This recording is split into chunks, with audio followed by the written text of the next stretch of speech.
All right, you've seen Klaus Schwab speak. This is the dude that told you you're going to own nothing and you're going to be happy. But now, what they're proposing to do is also track your personal carbon footprint online through the use of digital identities, through the use of tracking all of your spending and your consumer behaviors. And they're going to use that information against you, I 100% guarantee. But first, let's jump in and actually watch the video of them discussing this right here at the World Economic Forum. We're developing, through technology, an ability for consumers to measure their own carbon footprint.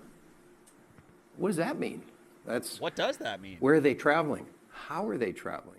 What are they eating? What are they consuming on the platform? So, individual carbon footprint tracker. Stay tuned. We don't have it operational yet, but this is something that we're working on. All right, you guys. So that's what we're working on right now, an individual carbon footprint tracker. Why is that a bad thing?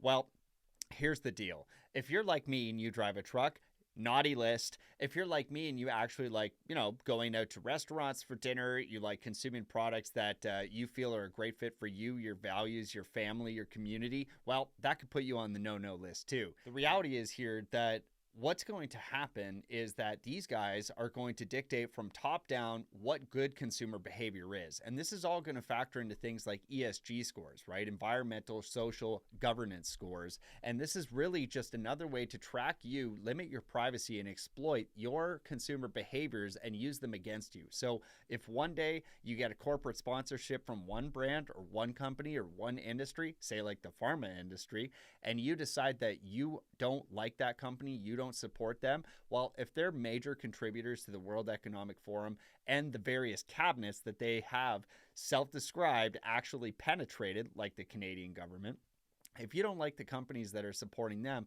it's going to be very, very easy for them to actually decide that they don't get to support you. And if you look back at one of our other videos that talks about CBDCs, you can see how CBDCs, ESG scores, and things like this individual carbon tracking that follow your consumer behavior around the internet are doing nothing but harming you, the individual. Democracy is one of these interesting things, and ultimately it becomes the tyranny of the majority. And what I think is going to happen here is agencies and companies and organizations like the World Economic Forum are going to use their political influence, they're going to use their money, and they're going to use their brainwashing tactics against those people in our society that are most influenced, okay? And that's not good for you. If you're watching this channel, you've already found us, you need to understand right now that these guys having the access to what you're spending your money on and aggregating all your personal identity and all of your information into one spot and then using it against you, it will absolutely happen. We've seen this already with frozen bank accounts in Canada. We're seeing it right now in China used against different social classes, like things like the Uyghur Muslims. We're seeing it in Iran where people are protesting for women's rights. We're seeing it all over the world. And I can tell you right now that this is one more angle. This is one more attack vector that they're going to be able to use against you, to use your consumer behavior, take that, villainize you, and then decide from top down what the ideal consumer looks like and what consumer behaviors they would like you to have. And they will slowly be able to coach us into that. Okay, everybody loves, if you're like me, you're a car guy. Okay, I'm a car guy, and I love a naturally aspirated V8 engine. It is one of the most beautiful pieces of engineering ever made. That would put me very, very high on the naughty list here when it comes to my personal carbon outprint.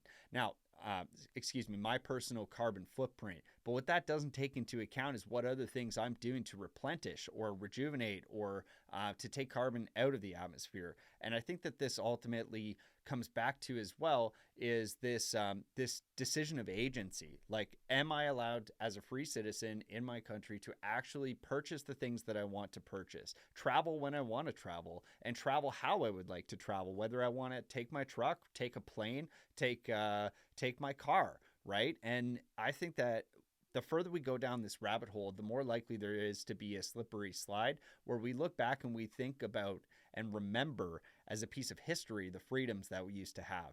Please, guys, open your eyes to this type of stuff. The World Economic Forum does not have your best interest at heart. And certainly by tracking your carbon footprint, they are not going to be doing you or anybody any favors.